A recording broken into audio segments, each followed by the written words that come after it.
Second bedroom. ಇಲ್ಲೂ ಅದೇ ಥರನೇ ಸ್ಲೈಡ್ ಡೋರ್ ಇಲ್ಲ, ಇಲ್ಲಿ ಓಪನ್ ಡೋರ್ ಮಾಡಿಸಿದ್ದೀವಿ ಸ್ವಲ್ಪ ಚೇಂಜ್ ಇರಲಿ ಅಂತ. ಇಲ್ಲೂ ಕಂಪಾರ್ಟ್ಮೆಂಟ್ ಎಲ್ಲ ಚೆನ್ನಾಗಿ ಇಟ್ಕೊಟ್ಟಿದ್ದಾರೆ, ನಮಗೆ ಅನುಕೂಲ ಆಗುತ್ತೆ. ಬಟ್ಟೆ ಇಟ್ಕೊಳ್ಳೋಕ್ಕೆ ಎಷ್ಟು ಬೇಕಾದ್ರೂ ಜೋಡಿಸ್ಕೊಳ್ಳೋಕ್ಕೆಲ್ಲ ಅನುಕೂಲ ಇದೆ. ಇಲ್ಲೂ ಒಂದು ಡ್ರಾ ಮಾಡಿದ್ದಾರೆ, ಹ್ಯಾಂಗರ್ಸ್ದು ಇಲ್ಲೂ ಒಂದು ಮಾಡಿದ್ದಾರೆ. 2 ಸೈಡ್ ಮಾಡಿಸಿದ್ದೀವಿ ನಾವು. ಇದು ಕೆಲವು ಒಂದೇ ಸೈಡ್ ಮಾಡಿಸ್ಬೋದು ಅಂತಲೂ ಅವ್ರು ಹೇಳಿದ್ರು. ನಾವು ಸ್ವಲ್ಪ ಬಿಗಿಯಾಗಿರಲಿ, ಬಂದೋಬಸ್ತ್ ಇರಲಿ ಅಂತ 2 ಸೈಡ್ ಮಾಡಿಸಿದ್ದೀವಿ. ಎಲ್ಲದನ್ನು 2 ಸೈಡೇ ಮಾಡಿಸಿದ್ದೀವಿ ನಾವು. ಮೆಟೀರಿಯಲ್ ಎಲ್ಲ ಚೆನ್ನಾಗಿ ಇದು ಮಾಡಿದ್ದಾರೆ, ತುಂಬ ಎಲ್ಲ ಸಾಫ್ಟ್ ಕ್ಲೋಸರು. ಇಲ್ಲಿ ಡ್ರಾ ಇದೇ ಥರನೇ ಆ ಕಡೆ ರೂಮಲ್ಲಿ ಇತ್ತಲ್ಲ, ಸೇಮ್ ನೋಡಿದ್ರಲ್ಲ ಅದೇ ಥರನೇ ಡ್ರಾ ಇಲ್ಲೂ ಮಾಡಿದ್ದಾರೆ 2.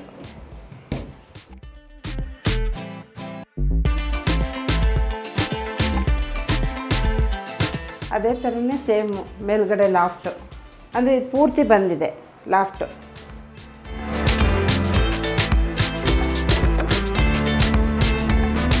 ಅಲ್ಲಿ ಡೆಮೋದಲ್ಲಿ ಅವ್ರು ಡೆಮೋಗೂ ತೋರಿಸಿದ್ರು, ಅಲ್ಲೂ ಕಲರ್ಸು ಸುಮಾರಿತ್ತು. ಆದರೆ ನಾವು ಇದನ್ನು ಅವ್ರಿಗೆ ತೋರಿಸಿದ್ವಿ, ನಾವು ಈ ಕಲರೇ ಬೇಕು ಅಂತ. ಆಯಿತು ಅಂತ ನಮ್ಗೆ ಇಷ್ಟವಾದ ಕಲರೇ ಮಾಡಿಕೊಟ್ಟಿದ್ದಾರೆ, ಚೆನ್ನಾಗಿ ಮಾಡಿಕೊಟ್ಟಿದ್ದಾರೆ. ಇದು 3rd ಬೆಡ್ರೂಮು. ಇದು ಅದೇ ಥರನೇ ಎಲ್ಲ ಸಾಫ್ಟ್ ಕ್ಲೋಸರೇ ಮಾಡಿಸಿದ್ದೀವಿ ನಾವು. ಆಮೇಲೆ ಇಂಟೀರಿಯರ್ ಇದು ಡೋರ್ ಓಪನ್ ಡೋರೇನೆ ಇದು.